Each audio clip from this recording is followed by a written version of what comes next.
શબ્દ એ દિવસે રીડિંગમાં વાંચો છો? Pass over. પાસ ઓવર એટલે શું? પાસ ઓવર એટલે કે ઇજિપ્તમાંથી લોકોને બહાર કાઢવાના હતા ગુલામીમાંથી, ત્યારે પ્રભુએ શું કીધેલું મોશેના થ્રુ કે દરવાજા પર એક ઘેટાનું લોહી લગાવજો, અને જ્યારે પેલો સંહારક પેલો દૂત આવશે ત્યારે એ લોહી જોશે અને એ તમારું ઘર છોડીને ચાલ્યો જશે. જેટલા લોકોએ એ દરવાજા પર ઘેટાનું લોહી લગાવ્યું ત્યાંથી પેલો સંહારક પાસ થઈ ગયો, આગળ નીકળી ગયો, અને એ ઘરમાં પહેલા ખોળાના બાળકો મરી ગયા નહીં. તો ઈસુએ જે બલિદાન આપ્યું એ શું છે? આપણા માટે ઈસુએ પાસ ઓવર કરી નાખ્યું. મારા ને તમારા પાપો ઈસુએ ક્રૂસ ઉપર લઈ લીધા, એમણે લોહી વેવડાવી દીધું, એમના લોહીમાં મારા ને તમારા પાપો ધોવાઈ ગયા.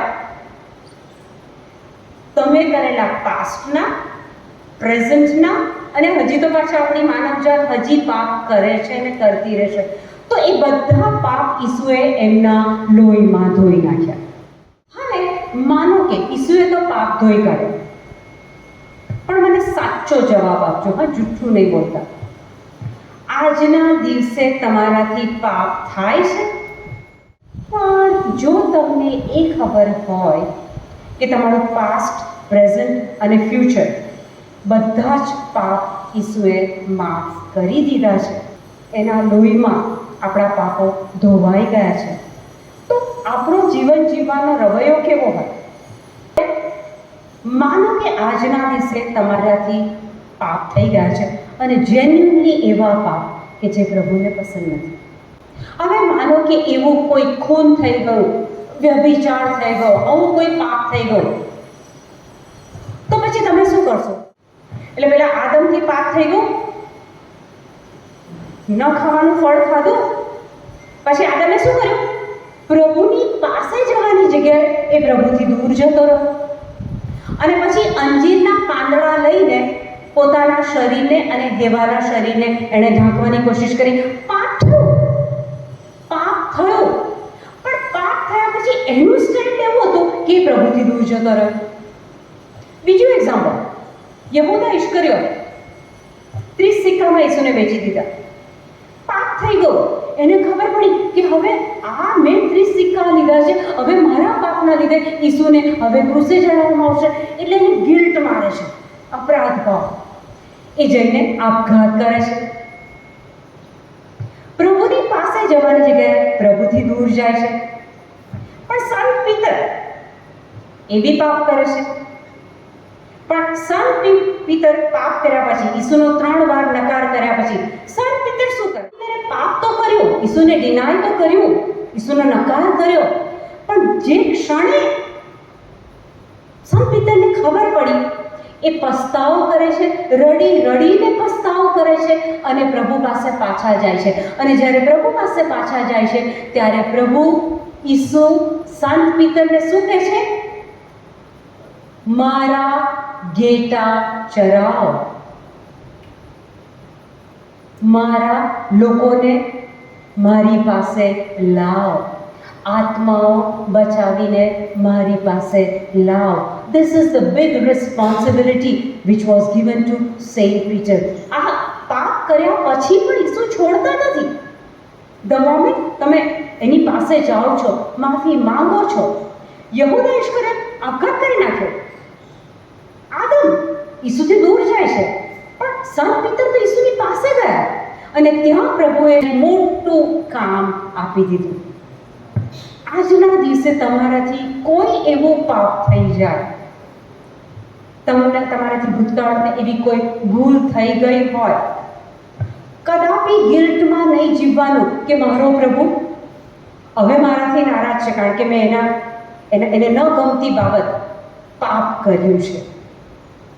તમે નાના હતા, સ્કૂલમાં જતા હતા, સવારમાં તમારા મમ્મી ચોખ્ખું યુનિફોર્મ પહેરાવીને સ્કૂલમાં મોકલતા હતા. પછી 8 પીરિયડ ભર્યા પછી જ્યારે તમે ઘરે આવો ત્યારે તમારા યુનિફોર્મ પર ડાઘા લાગેલા રહેતા હતા. છોકરીઓ આથેલા આમળા ખિસ્સામાં મૂકે એ આમળાના ડાઘા લાગતા હતા. ડાઘા લાગ્યા એટલે તમે ઘરે જવાનું છોડી દીધું, મમ્મીની પાસે જવાનું છોડી દીધું? ના, તમને ખબર છે કે આજ મારી મમ્મી કાલે આ યુનિફોર્મને પાછું મને ધોઈને આપશે. અને મમ્મી ધોઈને આપતી હતી, બીજા દિવસે ઇસ્ત્રી કરીને પહેરાવતી હતી. એ મમ્મીનો પ્રેમ, દુનિયાવી માતાનો પ્રેમ. તો આજના દિવસે જો ઈસુના બલિદાન પછી આપણાથી પાપ થઈ જાય તો આપણે ઈસુની પાસે જવાનું કે ઈસુથી દૂર જવાનું? ખોલો 2 કોરિન્થ 5:21. પાપ તો આપણાથી થાય છે, થયા છે, પણ પાપ થયું છે એટલે મમ્મી પાસે જવાનું છોડી દઈએ? ના, વચન વાંચો. ખ્રિસ્ત પોતે નિષ્પાપ હતા. ખ્રિસ્ત ઈસુ એ પોતે નિષ્પાપ હતા. એમણે તો કોઈ પાપ કર્યું જ નહોતું ને.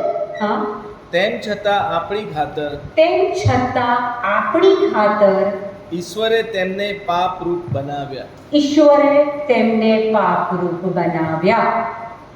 જેથી તેમના દ્વારા આપણે ઈશ્વરની પવિત્રતા પામી શકીએ. ઈસુ તો પોતે નિષ્પાપ હતા, પણ જ્યારે ઈસુ ક્રૂસ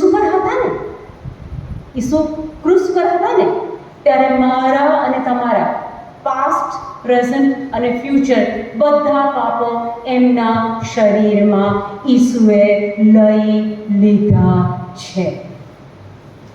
એમના લોહીમાં આપણા બધા પાપ ધોવાઈ ગયા છે.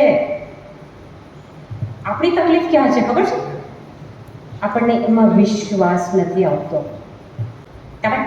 એટલે પાસઓવર આપણા માટે આ છે કે ઈસુએ આપણું બધું જ ક્રૂસ પર લઈ લીધું છે અને આપણને ધોઈને, આપણા પાપોમાંથી ધોઈને શુદ્ધ કરી દીધા છે. એટલે આજના દિવસે જો મારાથી કે તમારાથી પાપ થઈ જાય તો પ્રભુથી દૂર નહીં જવાનું, પ્રભુ સાથે અબોલા નહીં રાખવાના, બાઇબલ વચનથી છૂટા નહીં રહેવાનું. ડેલી બેઝ પર બાઇબલ વચન વાંચો, એની જોડે વાત કરો, કારણ કે એ નિષ્પાપ હતા પણ પિતાએ એમને ક્રૂસ ઉપર રાખીને આપણને નિષ્પાપ બનાવી દીધા છે, આપણા પાપો ધોઈ કાઢ્યા છે. ઓકે,